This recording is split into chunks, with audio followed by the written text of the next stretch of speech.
ഇന്ന് നമ്മളൊരു കസ്റ്റമറിന് വേണ്ടി ബ്ലൗസിലാണ് ഹാൻഡ് വർക്ക് ചെയ്യാനായിട്ട് പോകുന്നത്.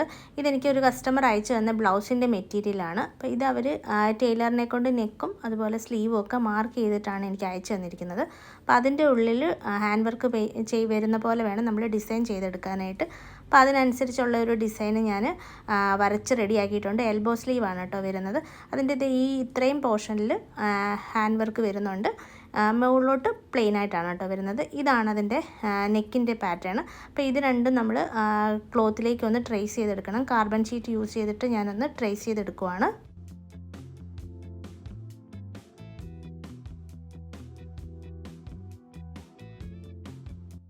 ഈ വർക്ക് ചെയ്യാനായിട്ട് ഞാനിവിടെ എടുത്തിരിക്കുന്നത് ആൻറ്റി ഗോൾഡിൻ്റെ കട്ട് ബീഡ് എടുത്തിട്ടുണ്ട്. പിന്നെ റെഡ് കട്ട് ബീഡ്സ്, സെറി ത്രെഡ്, ഇത്രയാണ് കേട്ടോ മെറ്റീരിയൽസ് എടുത്തിരിക്കുന്നത്. പിന്നെ ആരീൻ്റെ 2 നീഡിൽ എടുത്തിട്ടുണ്ട്, ടുലിപ്പ് നീഡിലും എടുത്തിട്ടുണ്ട്, പിന്നെ വുഡൻ നീഡിലും എടുത്തിട്ടുണ്ട്. ആദ്യം നമ്മൾ ഈ സ്ലീവിൻ്റെ ബോർഡർ ലൈനിലൂടെ ചെയിൻ സ്റ്റിച്ചാണ് ചെയ്ത് കൊടുക്കാൻ പോകുന്നത്. സെറി ത്രെഡ് വെച്ചിട്ടാണ് ഞാൻ ചെയിൻ സ്റ്റിച്ച് ചെയ്യുന്നത്. അപ്പോൾ നീഡിൽ ഇതുപോലെ എടുക്കുക, എന്നിട്ട് ബാക്കിലേക്ക് ഒന്ന് സ്റ്റിച്ച് ചെയ്തിട്ട് വേണം ഫ്രണ്ടിലോട്ട് ഇതുപോലെ സ്റ്റിച്ച് ചെയ്ത് പോരാനായിട്ട്. അപ്പോൾ ഇതേപോലെ ഞാനൊരു 3 റോയോളം ചെയിൻ സ്റ്റിച്ച് ചെയ്ത് കൊടുക്കുന്നുണ്ട്. അപ്പം നമ്മൾ എന്തിനാണ് ഇങ്ങനെ ചെയിൻ സ്റ്റിച്ച് ചെയ്യുന്നതെന്ന് വെച്ചാൽ, ഇപ്പോൾ ബീഡ് വർക്കിൻ്റെയാണ് ഫസ്റ്റ് ലൈനെങ്കിൽ സ്റ്റിച്ച് ചെയ്യുന്ന ടൈമിൽ ചിലപ്പോൾ സ്റ്റിച്ച് ചെയ്യുമ്പോൾ ഈ ബീഡ്സൊക്കെ പൊട്ടിപ്പോകാൻ ചാൻസസ് ഉണ്ട്. അപ്പോൾ അങ്ങനെ വരാതെ സേഫായിട്ടിരിക്കാൻ വേണ്ടിയാണ് നമ്മൾ ഒരു 3 റോ അല്ലെങ്കിൽ 2 റോയോളം ചെയിൻ സ്റ്റിച്ച് ചെയ്ത് കൊടുക്കുന്നത്.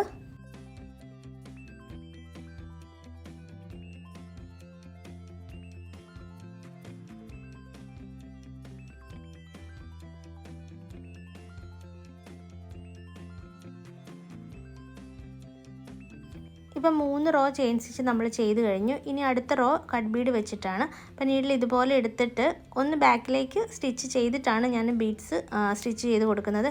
എപ്പോഴും നമ്മൾ സ്റ്റിച്ച് ചെയ്യുമ്പം അതുപോലെ ചെയ്യുന്നതാണ് കേട്ടോ നല്ലത്. അപ്പോൾ ബീഡ്സ് ഞാൻ ഇതുപോലെ നീഡിൽ ലോഡ് ചെയ്തിട്ടുണ്ട്. ഇനി ഓരോരോ ബീഡ്സായിട്ട് സ്റ്റിച്ച് ചെയ്യുവാണ്. ഒരെണ്ണം അല്ലെങ്കിൽ 2 എണ്ണം വെച്ചിട്ട് നമുക്ക് സ്റ്റിച്ച് ചെയ്യാം. പക്ഷേ ഒത്തിരി ബീഡ്സ് വെച്ചിട്ട് ഒരു 4-5 എണ്ണമൊക്കെ വെച്ചിട്ട് സ്റ്റിച്ച് ചെയ്യാത്തതാണ് കേട്ടോ നല്ലത്.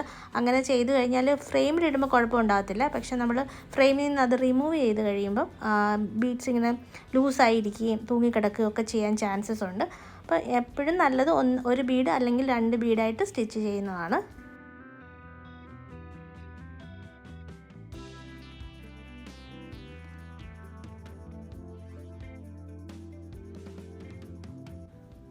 അടുത്ത റോ നമ്മൾ റെഡ് കട്ട് ബീഡ് വെച്ചിട്ടാണ് സ്റ്റിച്ച് ചെയ്യുന്നത്. അതും ഇതേപോലെ തന്നെ സ്റ്റിച്ച് ചെയ്തെടുക്കുവാണ്.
തേർഡ് റോയും ആൻറ്റി ഗോൾഡിൻ്റെ കട്ട് ബീഡ് വെച്ചിട്ട് തന്നെയാണ് സ്റ്റിച്ച് ചെയ്ത് കൊടുക്കുന്നത്.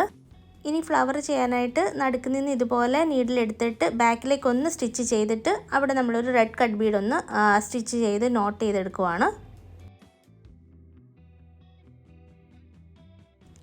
എന്നിട്ട് നമുക്ക് അതിന് ചുറ്റും റെഡ് കട്ട് ബീഡ് ഒന്നുകൂടെ സ്റ്റിച്ച് ചെയ്യണം. ആ ഒരു കട്ട് ബീഡില്ല, അതിന് ചുറ്റുമായിട്ട് ഒരു 2 റോയോളം റെഡ് കട്ട് ബീഡ് സ്റ്റിച്ച് ചെയ്ത് കൊടുക്കുന്നുണ്ട്.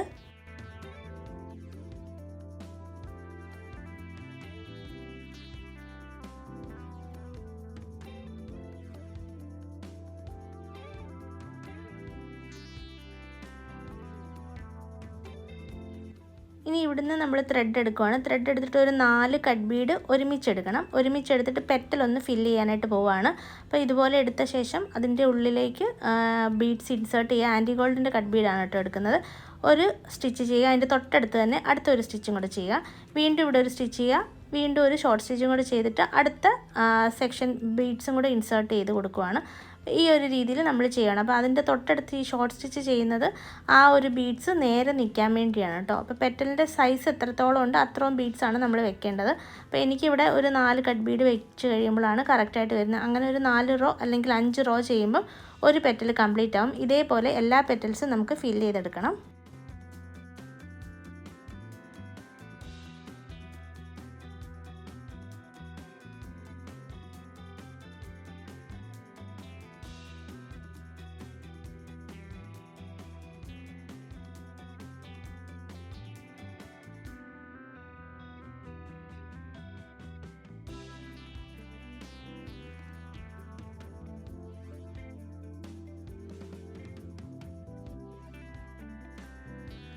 ഇനി നമ്മൾ സ്റ്റെമ്മിലൂടെ കട്ട് ബീഡ് വെച്ചിട്ട് സ്റ്റിച്ച് ചെയ്യുകയാണ്. നേരത്തെ നമ്മൾ സ്റ്റിച്ച് ചെയ്തില്ല അതേപോലെ തന്നെ കട്ട് ബീഡ് ഒരു റോ സ്റ്റിച്ച് ചെയ്ത് കൊടുക്കുവാണ്.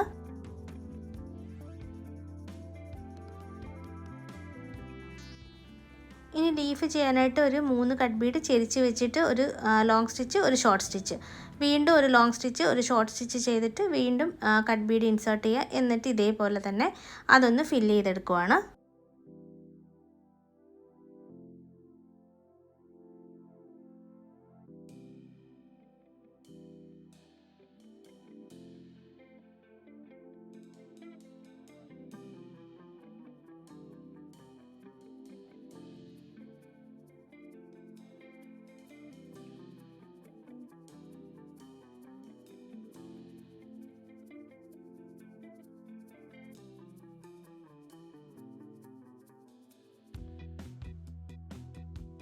ഇനി ഫ്ലവറിനൊക്കെ പെർഫെക്ഷൻ വരാൻ വേണ്ടി നമുക്ക് ആ ഫ്ലവറിന് ചുറ്റുമായിട്ട് ഒരു റോ ചെയിൻ സ്റ്റിച്ചും കൂടെ ചെയ്ത് കൊടുക്കാം. സെറി ത്രെഡ് വെച്ചിട്ടാണ് ചെയിൻ